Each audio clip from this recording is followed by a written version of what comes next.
Pues sí, muy buenos días, Susana. Aquí nos encontramos en este marco de ese tercer encuentro entre empresas e inversores que se está llevando a cabo por parte de Renta 4 Banco, pero sin despegar la mirada de lo que pasa en el tiempo real de los mercados. Y para hablar de ello nos acompaña Natalia Aguirre, codirectora de análisis de Renta 4 Banco. Natalia, muy buenos días. Hola, muy buenos días. Bueno, gracias por recibirnos en vuestra casa. Además, en una jornada donde más que nunca, ¿no?, se ve la importancia de los mercados. Sí, efectivamente. Por fin nos toca un día positivo, ¿no? La verdad es que cada vez que celebramos uno de estos encuentros parece que ocurre algo. Hace un año justo fueron el lunes negro, aquel famoso de los aranceles recíprocos de Trump, y luego vino aquella pausa, si recordáis, esos 90 días que daba de tregua a sus socios comerciales para alcanzar acuerdos. Y bueno, hoy tenemos una pausa en la guerra, tenemos 2 semanas de negociaciones por delante y bueno, vamos a ver si consiguen ser fructíferas. Desde luego los mercados están reaccionando en apertura en positivo, ¿no?, con fuertes subidas en las bolsas europeas, sobre todo en las asiáticas.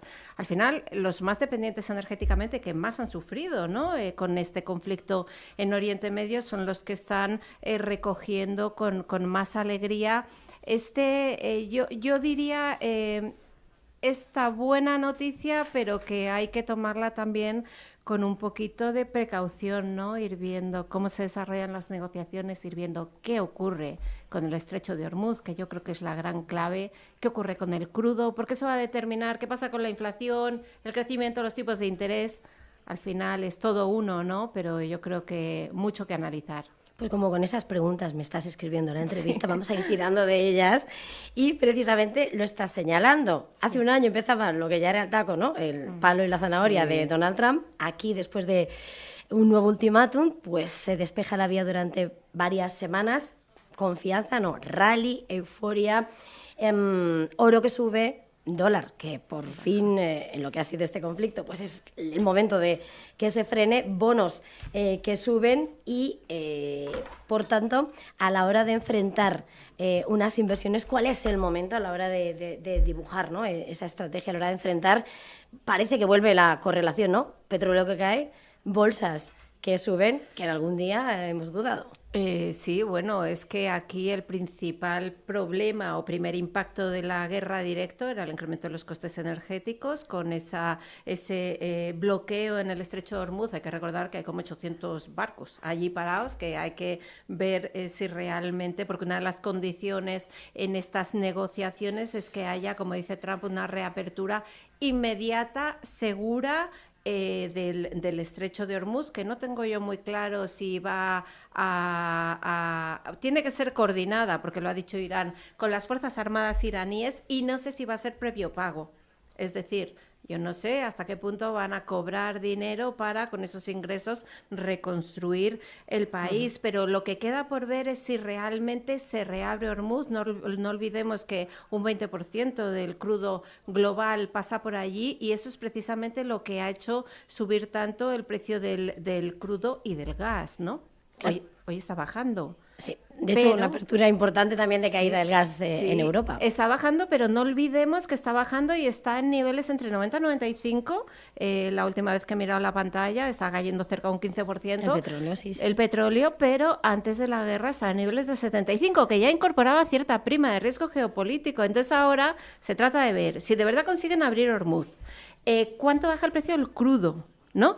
Y cuánto daño se ha hecho a las infraestructuras, que eso es un poco lo que queda ahí en el aire, ¿no? Claro, a partir de ahí, en medio de esas incógnitas, lo que hemos visto es, hoy toca actas de la FED, pero sí, en la última reunión lo que sí decía Powell era, más o menos estos puntos azules que pintamos de momento están un poco en el aire, la previsión macroeconómica se ha quedado en el aire a expensas de cuánto durase el conflicto y el impacto de ese conflicto en la macro, no solamente en el primer impacto inflacionario, sino cuánto se perpetúe en la parte del crecimiento y ya en último, pues tipos de interés. Parece que las últimas horas dicen, bueno, a lo mejor podemos rascar recortes de tipos en la FED. ¿Qué contempláis desde Renta 4? Totalmente. Pues mira, antes del conflicto nosotros estábamos pensando en 2 bajadas, ¿vale? El mercado tenía 3 bajadas de tipos antes de que estallase la guerra de Irán. La propia FED en el dot plot de diciembre, que volvió a repetir en marzo de este año, dijo 2 bajadas, una para este año, una para el que viene. El mercado, con el estallido de la guerra,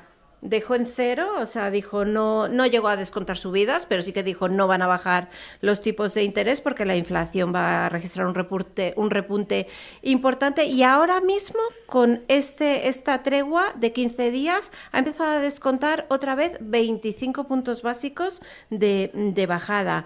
Yo te diría que incluso el movimiento ha sido más agresivo todavía en el Banco Central Europeo. El Banco Central Europeo ayer, antes de la tregua, llegó a descontar 80 puntos básicos, es decir, entre 3 y 4 subidas para el año. Esta mañana son solo 2, que en nuestra opinión subir tipos solo para afrontar un shock de oferta de crudo no sirve de nada. O sea, puedes subir tipos si hay efectos de segunda ronda y se te enquista la inflación, pero si es solo en respuesta a un repunte puntual, por decirlo así, del precio del crudo, corres el riesgo de cometer los errores del pasado. Y aquí nos viene a la cabeza Trichet, el señor Trichet, que en 2 ocasiones subió los tipos de interés en plena gran crisis financiera y en plena crisis de deuda europea, y luego los tuvo que bajar porque el crecimiento se le cayó. Entonces, yo creo que sí, esto va adelante, las negociaciones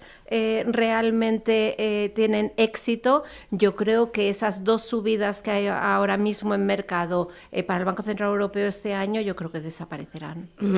Mirando el impacto intradía de lo que está siendo esta confianza eufórica del mercado, están las 2 caras de una moneda, porque hay mucha euforia, salvo lo que ha sido el gran sector protagonista, el gran motor inflacionario, como ha sido el petróleo, las petroleras, que hoy, evidentemente, están reculando.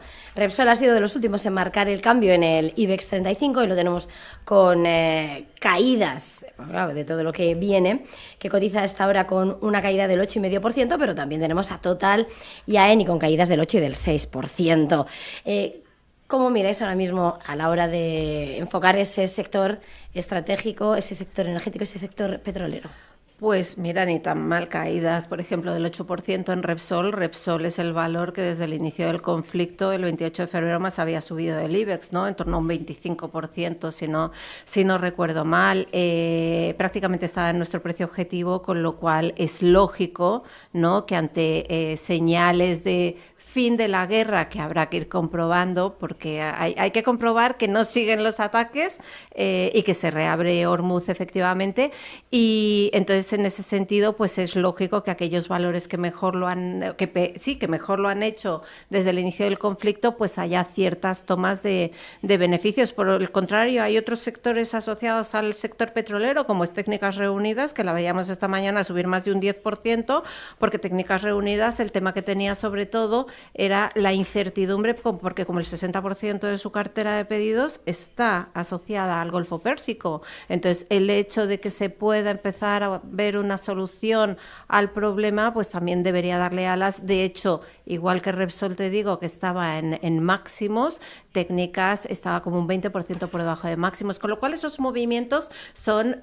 lógicos, ¿no? De hecho, IAG, por ejemplo, una de las compañías más perjudicadas por el aumento del coste de combustible, el cuestionamiento del tráfico aéreo, tal, pues es uno de los que probablemente hoy más esté subiendo en apertura. Pues efectivamente, también ha sido uno de los que teníamos en el punto de mira y la tenemos hoy con subidas del 9%. Uh-huh. Además, en un día que hemos escuchado hablar al director de la IATA, señalando cómo el acuerdo es algo bueno, pero también señalando lo que dices, ¿no? Hasta qué punto va a durar los efectos. Tanto lo que es poner en marcha muchas de las infraestructuras terminadas, los problemas, el impacto en las refinerías y, por lo tanto, también hemos visto, ¿no?, el recargo de muchos billetes porque tienen que enfrentar lo que de momento han sido los cargos y los efectos que todavía van a continuar. A la hora de mirar ese sector aerolíneas, ¿cuál es el análisis en este punto, por tanto?